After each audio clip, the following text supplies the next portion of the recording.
In the shadowed silence of the imperial palace, where silk and jade could not shield a heart from betrayal, Crown Princess Gong met her end. At only 30, she was strangled by the very attendants meant to serve her. No crown, no voice, only a suffocating silence remained, an emblem of how fragile a woman's life was within royal politics. Crown Princess Gong, born in 1287 as Lady Gong of a distinguished family, entered the palace as though stepping into a world that was both dazzling and perilous. From the very beginning, her life was measured against the standards of Confucian virtue. Where beauty was expected to be modest, grace was required to be silent, and obedience was valued above desire. Her family's status secured her a place in the Eastern Palace, the residence of the heir apparent. But her youth and demeanor did the rest. She was chosen not only for her lineage, but for the impression she made on courtly eyes. Her posture was refined, her speech restrained, her gestures delicate. In a dynasty that held rigid ideals of female conduct, Lady Gong was the embodiment of what scholars called an inner jewel, something to be displayed within, not paraded outside. The officials and women of the palace looked upon her as an appropriate match for the young prince Yuan, heir to the Yuan throne. The Eastern Palace itself was a place of contradictions. It gleamed with marble and silk, yet it pulsed with whispers, secrets, and the constant rustle of ambition. For Lady Gong, entering this world meant abandoning the rhythms of her childhood household. The laughter of siblings, the protective embrace of parents, the familiar rituals of a noble home, all were left behind as she was lifted into the machinery of empire. Her wedding was less a celebration of love than a ceremonial transaction. The attendants prepared her as if she were a vessel, clothing her in robes embroidered with phoenixes, symbols of the empress-to-be. The ritual bows, the solemn music, the silent exchange of glances between officials, all were reminders that her body was no longer her own. She belonged now to the dynasty, to the continuation of the line, to the invisible weight of a throne she would never sit upon. Inside the palace walls, she was surrounded by countless women, each with her own ambitions, her own lineage, her own hidden networks.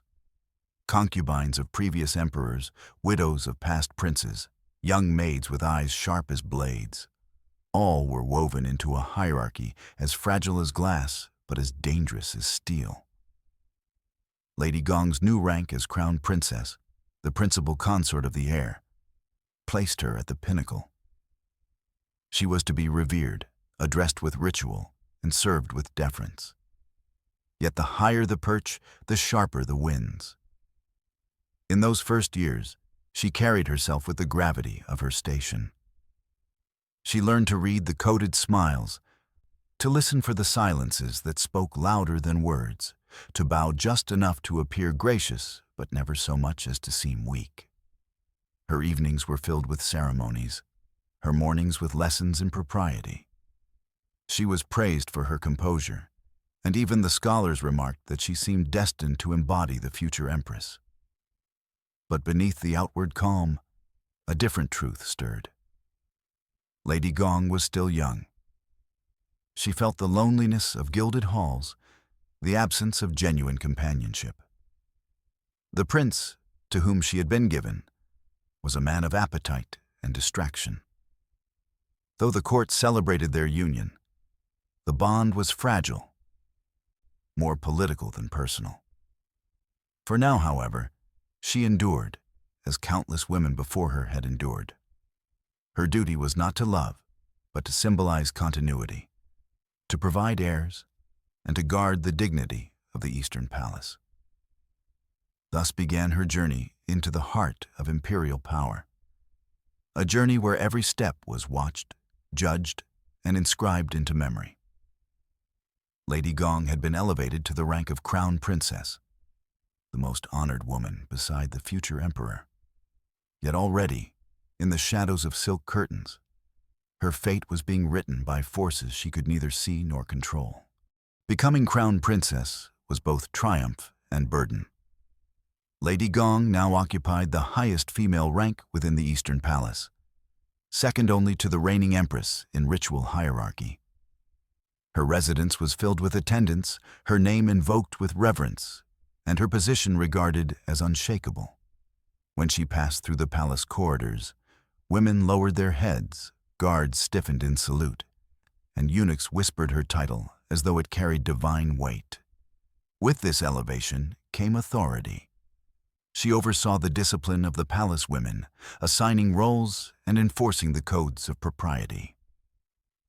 Her presence was required at court banquets, at ancestral rites, at every event where the heir and his consort symbolized the future of the dynasty.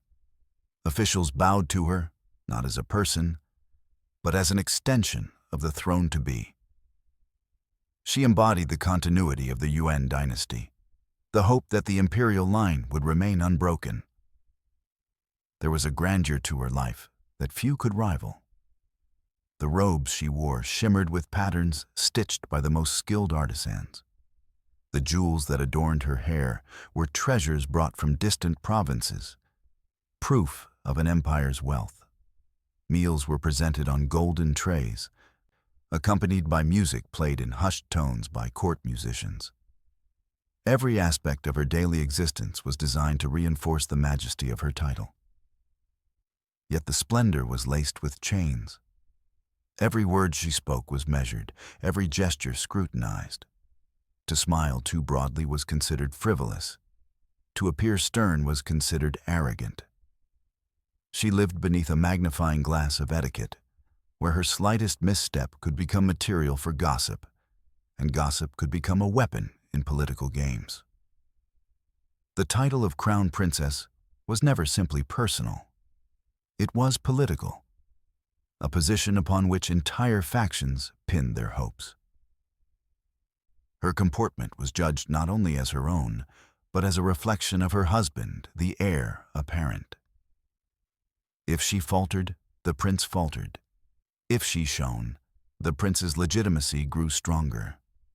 Thus, Lady Gong's body, her face, her voice, her silence, all became instruments in a theater of power. Despite the weight, she carried herself with poise.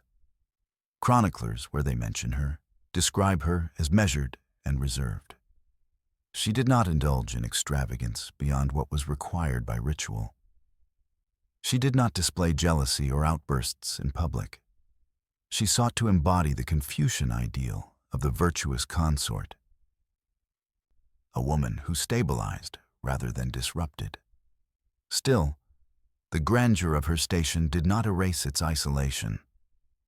The vast palace was a labyrinth where she was both queen and prisoner. The very walls that proclaimed her honor also closed her off from the ordinary rhythms of life. She could not walk the markets, could not speak freely with family, could not choose her own companions. All was dictated by rank, by ritual, by the invisible hand of the dynasty. Her life as crown princess was a paradox. Exalted yet confined, honored yet voiceless, luminous yet fragile. To the court, she appeared to be at the center of everything. But in truth, she was surrounded by currents she could neither control nor resist. The grandeur of her title was real, but beneath its golden surface, the seeds of her tragedy were already beginning to sprout. The marriage between Crown Princess Gong and Prince Yuan, heir to the Yuan throne, was a bond consecrated by ritual, but barren of affection. To the outside world, their union appeared impeccable. The noble consort beside the heir apparent, a symbol of dynastic continuity. Yet behind the brocade curtains, the marriage was hollow, emptied of intimacy, eroded by the prince's inclinations. Prince Yuan was not a man of restraint. He was known within the palace for his indulgence in wine, his pursuit of pleasures, and his fondness for companions who flattered rather than challenged him. Crown Princess Gong, though radiant in dignity, found herself pushed aside. She was the official wife, the emblem of legitimacy, but not the object of her husband's devotion. Nights often passed without his presence in her chambers, while rumors spread of his escapades in other wings of the palace. The isolation of this union was crushing. Within the vast halls that echoed with music and laughter, Lady Gong walked as though she were invisible. She fulfilled her duties, attending rituals, overseeing the palace women, greeting visiting dignitaries. Yet her heart remained untouched. The absence of affection was a wound that deepened in silence, one she could not confess to attendants or family. To speak of it would be to expose weakness, and weakness was fatal in a court where rivals thrived on vulnerability. Her loneliness was sharpened by humiliation.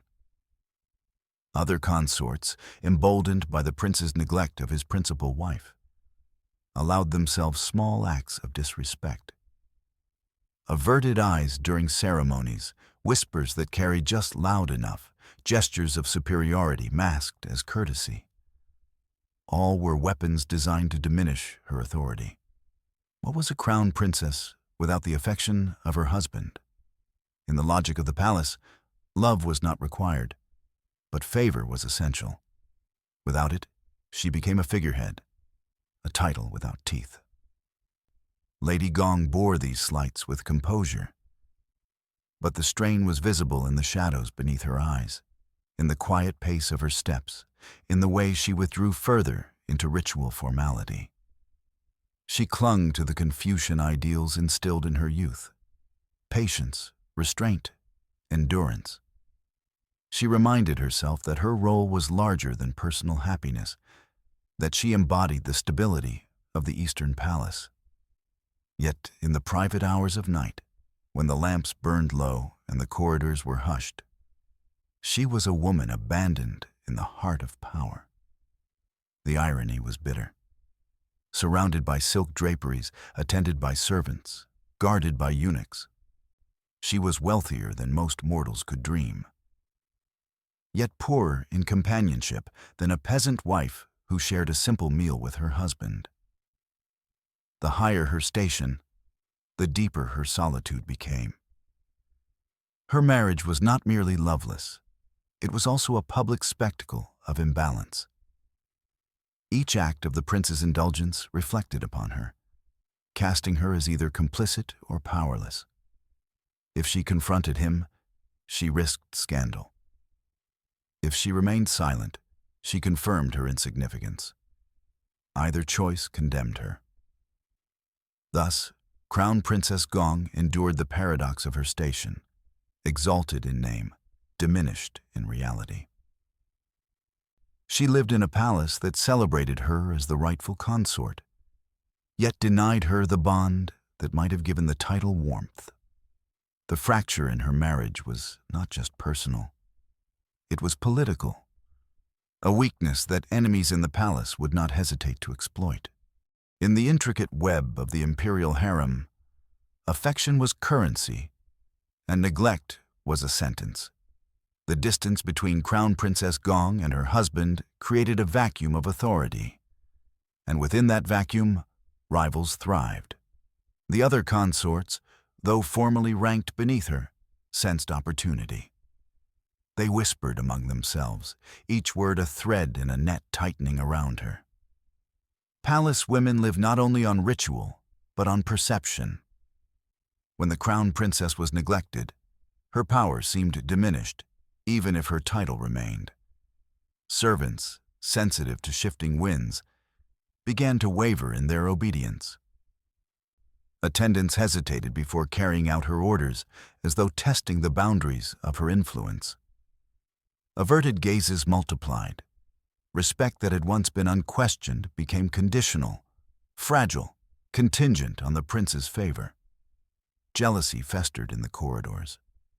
Some concubines, elevated by fleeting indulgence, mocked her absence of children, as though her womb were barren of destiny. Others, emboldened by her silence, spread rumors that she was cold, aloof, incapable of winning the prince's affection. These whispers, drifting like smoke, clouded her image in the minds of both servants and courtiers.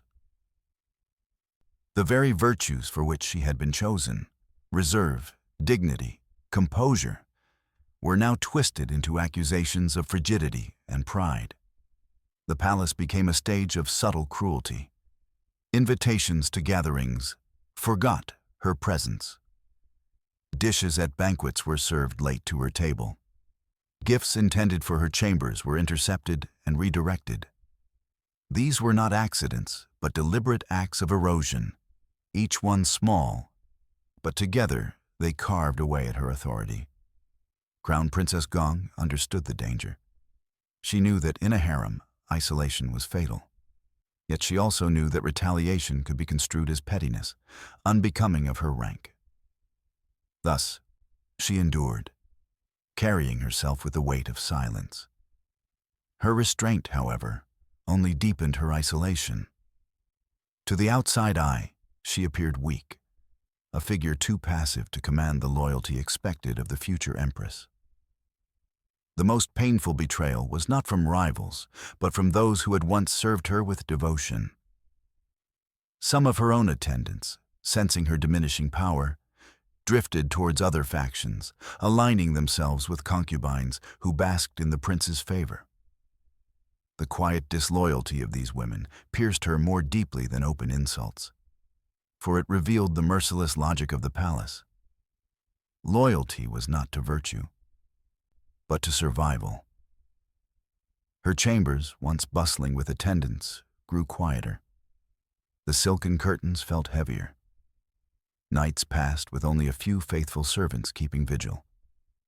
The grandeur of her title still commanded respect in ritual, but in the living reality of the palace, she was surrounded by emptiness. By the time whispers reached the ears of officials outside the palace, her image had already been corroded. The narrative had shifted.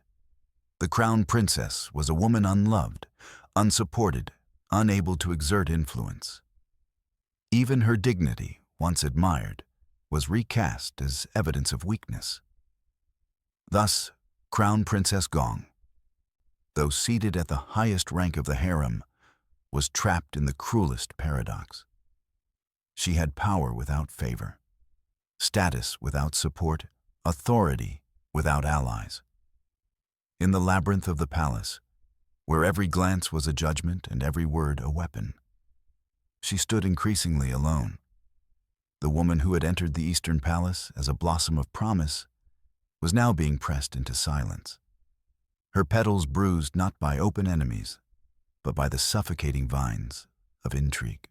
Beyond the walls of the Eastern Palace, the Yuan dynasty trembled beneath the weight of ceaseless rivalries.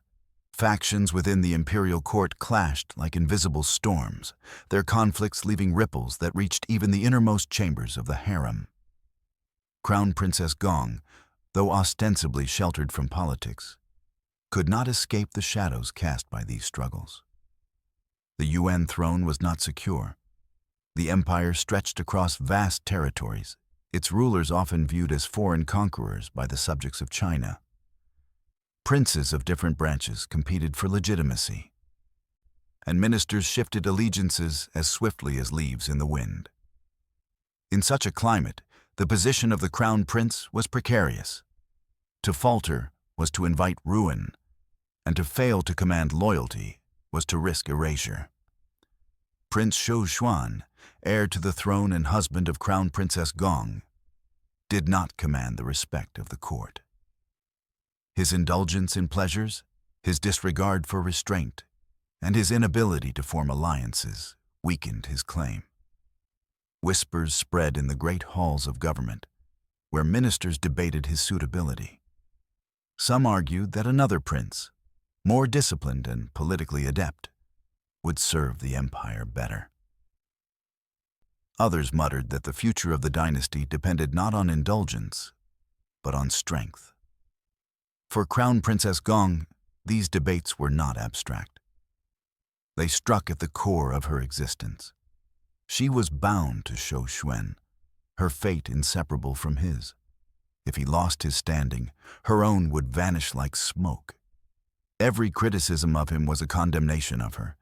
Every doubt cast upon his name a shadow over her own survival. Her enemies in the harem understood this and exploited it. "How can the crown princess stabilize the dynasty?"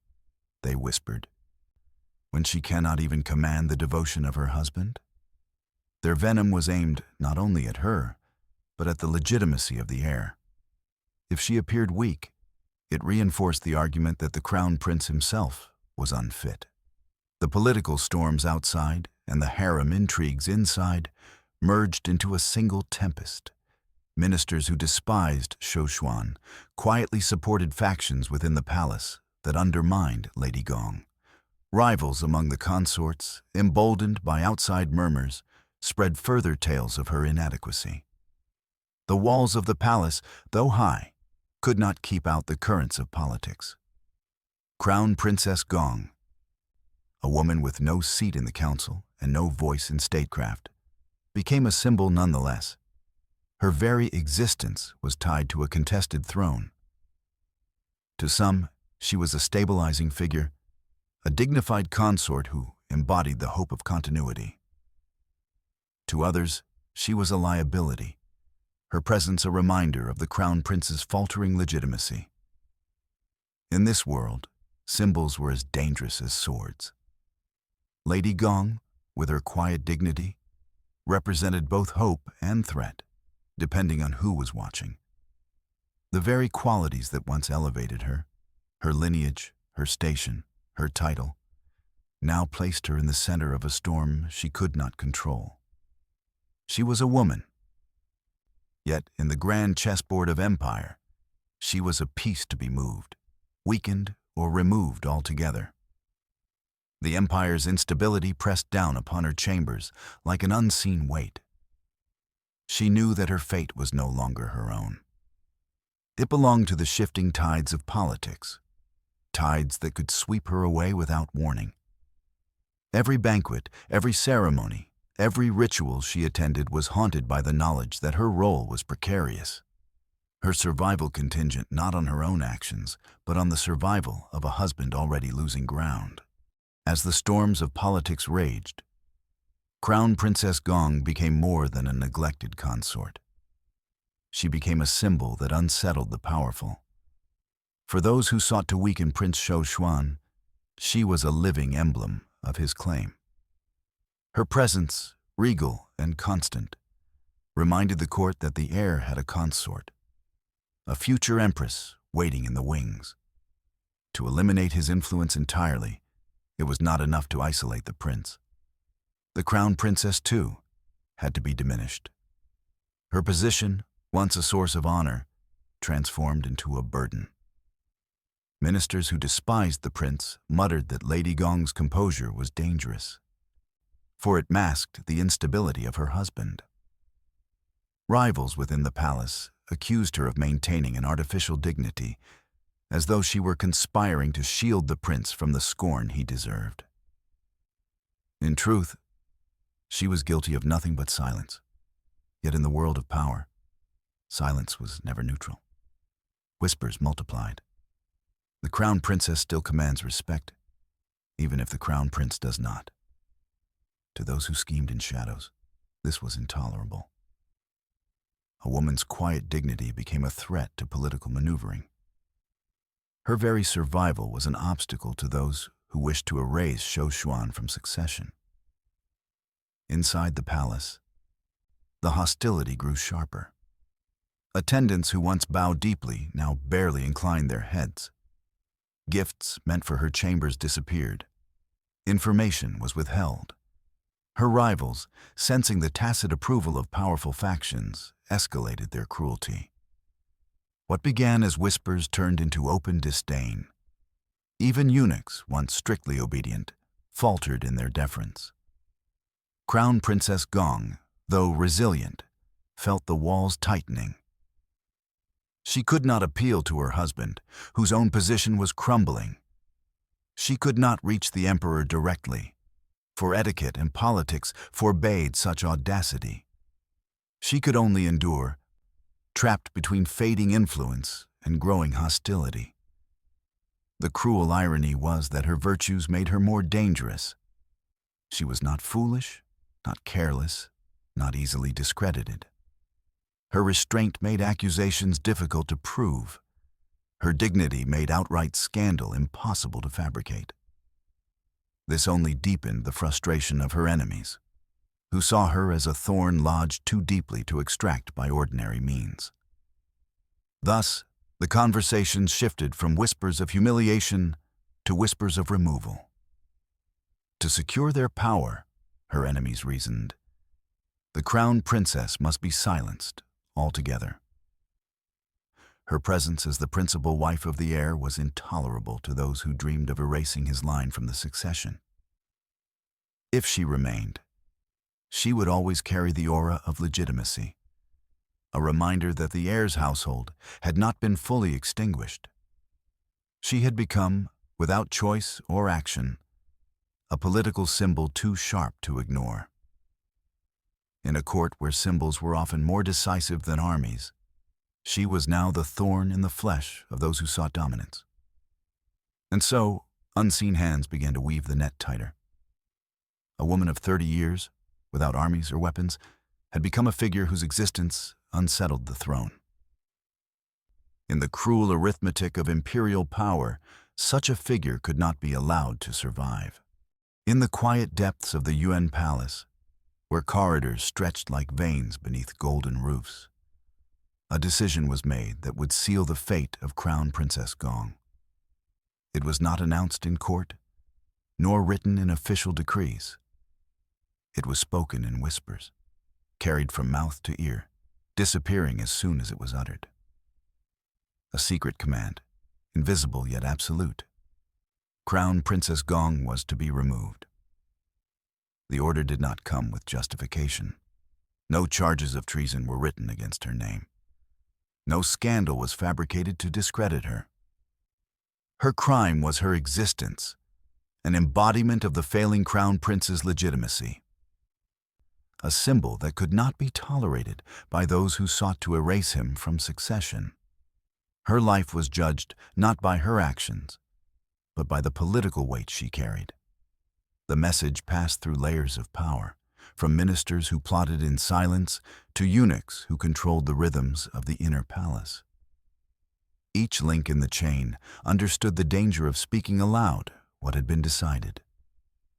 To act against the crown princess was to commit sacrilege in name, yet to disobey the command was to invite ruin. In such a world, silence was the most obedient language. Crown Princess Gong herself sensed unease. The palace around her grew colder, the courtyards emptier, the eyes of attendants more evasive. Servants lingered at her threshold, reluctant to meet her gaze.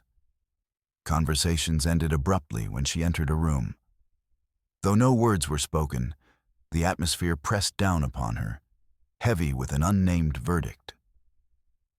Her nights became restless. Shadows seemed longer, footsteps quieter. The once reassuring sounds of the palace, the rustle of silks, the creak of wooden doors, the laughter of attendants, now felt ominous, as though each sound concealed intent. Yet she did not know the precise form of the threat, only that it crept nearer with each passing day. She prayed at her small altar, offering incense in silence, her hands trembling as she lit the stick. She prayed not for power, but for clarity, for a way to endure. Yet no clarity came. Only the suffocating certainty that forces greater than her were converging. The irony was stark. She was crown princess, a woman whose title demanded reverence, yet she could not defend her own life.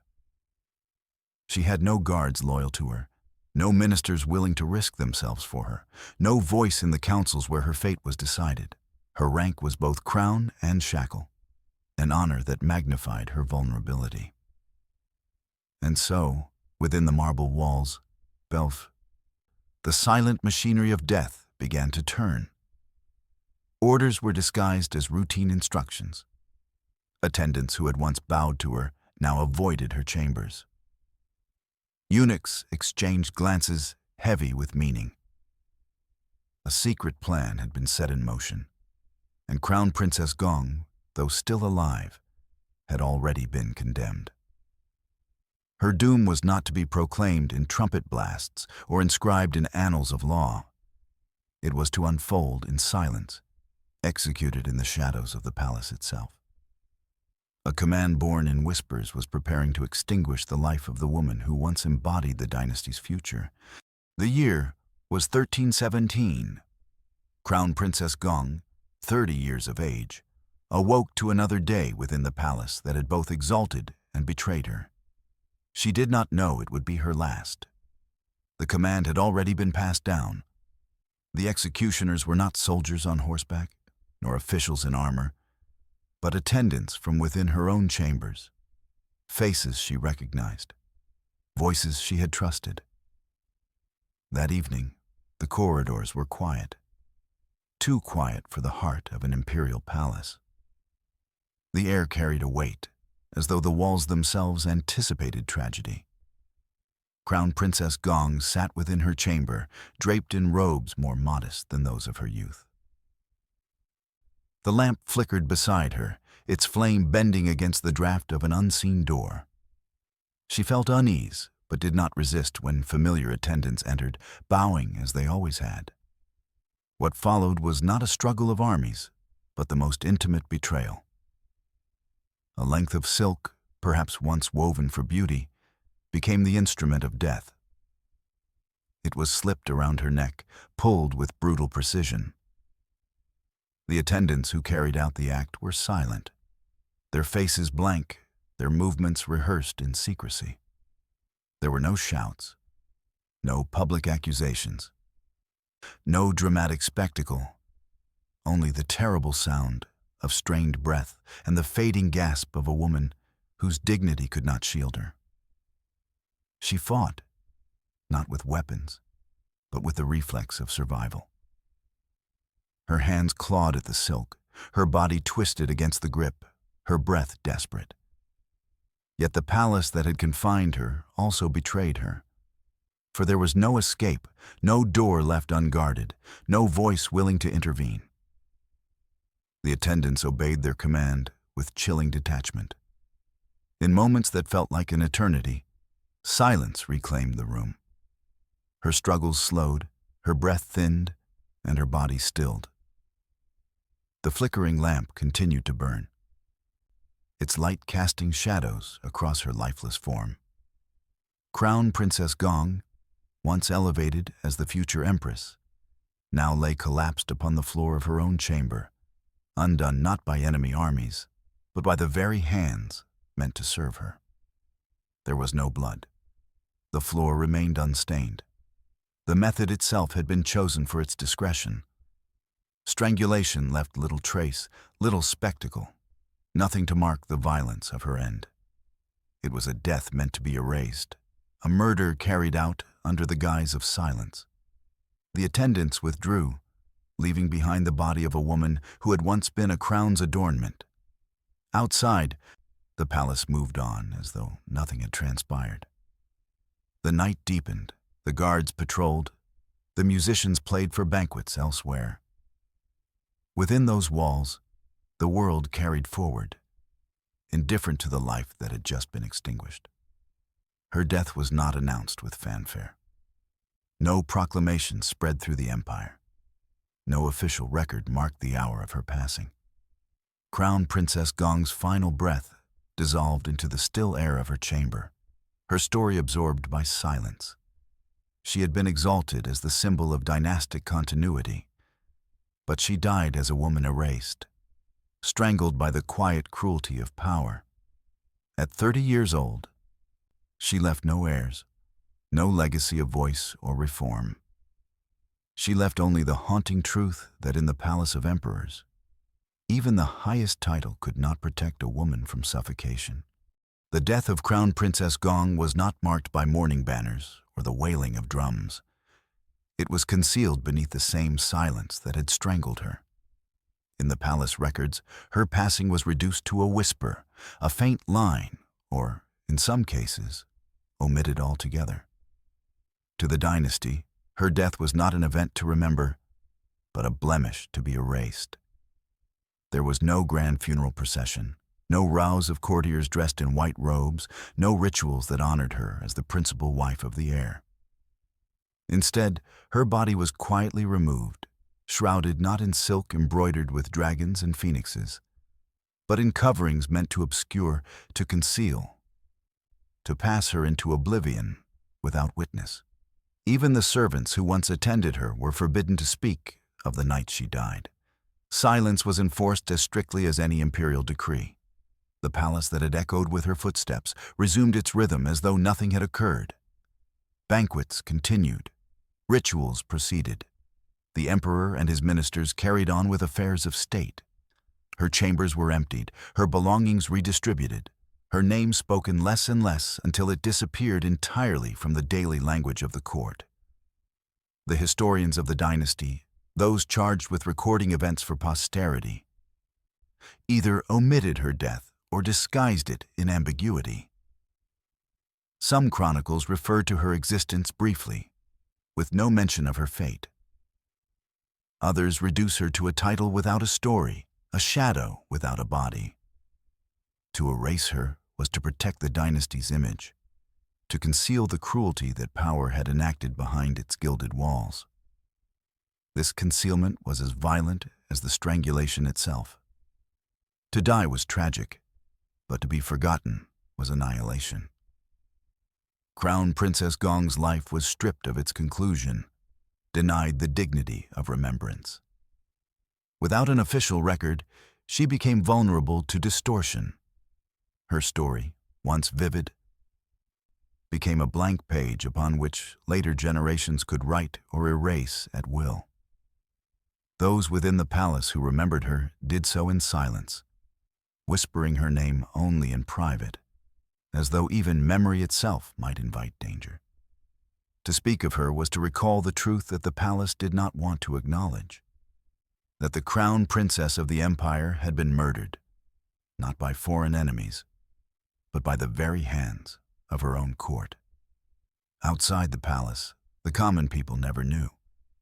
To them, the crown princess was a distant figure, an image seen in ceremonies, a name occasionally spoken in proclamations. Her absence from rituals was explained with silence, her disappearance buried beneath the endless cycle of imperial spectacle.